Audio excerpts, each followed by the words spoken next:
জীবনে বহুত মাহফিলে বলছি, কে কে নামাজ পড়বেন? সবাই হাত তোলে। সকালে কেউ নাই। এরকম বাটফারি ব্যবসা আমি করি না। সরাসরি আল্লাহ এবং রসুলকে সাক্ষী রেখে মন প্রাণ দিয়ে আপনি বলুন, কে নামাজ পাঁচ ওয়াক্ত বলুন। দাঁড়ান, একদম দেখছেন নি, অ্যামাজিং ফিগার অ্যান্ড ফাইটার, অলওয়েজলি নাইস ফেস অ্যান্ড বডি। কি ইংলিশ থেকে হয় নাই নাকি?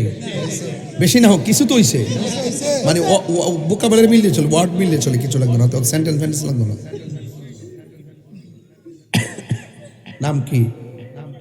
আবুল হোসেন। ওখান তো একটা গজল আছে তোমার নামে, কইতাম নি? তো আবুল হোসেন কইতাম, নামটা ফালাইলাম, নামটা ফালাইলাম। আবুল হোসেন কইছে পাঁচ ওয়াক্ত নামাজ পড়বো। আজকে মাহফিলটা ধন্য হয়েছে কিনা কোন?